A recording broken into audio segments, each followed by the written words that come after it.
இப்போது மில்லட் தோசை மாவு எப்படி தயார் பண்ணுறதுன்ற பார்க்கலாம். தேவையான பொருட்கள்: உளுந்து 1 கப்பு, கம்பு, ராகி, சாமை, வரகு, திணை இதெல்லாம் ஒரு கப்பு, ஜவ்வரிசி 1 கப்பு, அரிசி 1 கப்பு, வெந்தயம் 1 டீஸ்பூன், சால்ட்டு.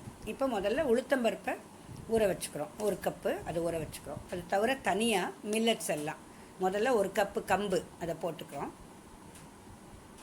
அதுக்கு மேலே ராகி 1 கப்பு, அதோடைய மில்லட்ஸ் எல்லாம் தனியாக ஊற வச்சுக்கிறோம். அதுக்கு மேலே ராகி 1 கப்பு போடுறோம். அதுக்கப்புறம் சாமை அதே ஈக்குவல் மெஷர் இன்னொரு கப்பு, அந்த கப்லேயே இன்னொன்று போட்டுக்கிறோம். சாமை இப்போ போடுறோம். அதுக்கப்புறம் வரகு 1 கப் போடுறோம். அப்புறம் திணை இது 1 கப்பு. இந்த சிறுதானியங்கள்லாம் ஊற வச்சுக்கிறோம் நல்லா முதல்ல. அதுக்கப்புறம் இது வேறு ஜவ்வரிசி 1 கப்பு, அதையும் ஊற வச்சுக்கிறோம். அது தனியாக. இப்போது இந்த சிறுதானியங்கள்லாம் 8 மணி நேரம் ஊறணும். அது முதல்ல நல்லா களையணும். ஏன்னா அதில் சில கல், மண், துகள் இதெல்லாம் இருக்கும். நல்லா களைஞ்சிக்கணும். நிறைய தடவை களைஞ்சிக்கணும். இது உளுத்தம்பருப்பு ஊற வச்சது, அது 2 மணி நேரம் ஊறினா போதும். இது ஜவ்வரிசி ஊற வைக்கிறோம், அது 2 மணி நேரம். அதுவும் 2 தனித்தனியாக, ஜவ்வரிசி தனியாக, அரிசி தனியாக, உளுந்து தனியாக, வெந்தயம் தனியாக, சிறுதானியங்கள்லாம் தனியாக, இந்த மாதிரி ஊற வச்சுருக்கோம்.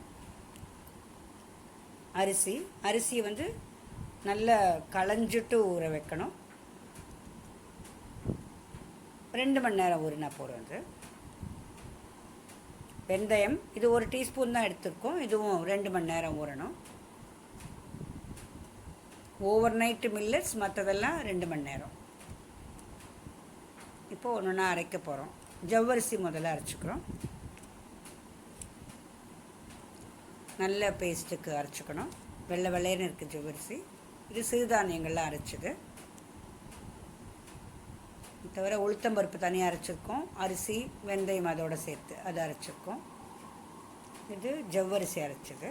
இப்போது எல்லாத்தையும் சேர்க்க போகிறோம். இப்போது எல்லாத்தையும் ஒன்றா சேர்க்க அரைச்சதெல்லாம்.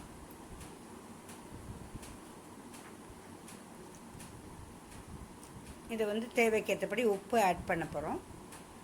ஒருவேளை உரப்பு வேணும் தேவையாக இருந்ததுன்னா ஒரு 7-8 மிளகா வத்தலை அரிசி அரைக்கிறதுக்கு முன்னாடி அரைச்சிட்டு சேர்த்துக்கலாம். அதையும் உப்பு தேவைக்கேற்றபடி. இந்த மில்லட் தோசை மாவு ரெடி. இது ரொம்ப நல்ல ஹெல்த்துக்கு ரொம்ப சிறந்தது. இது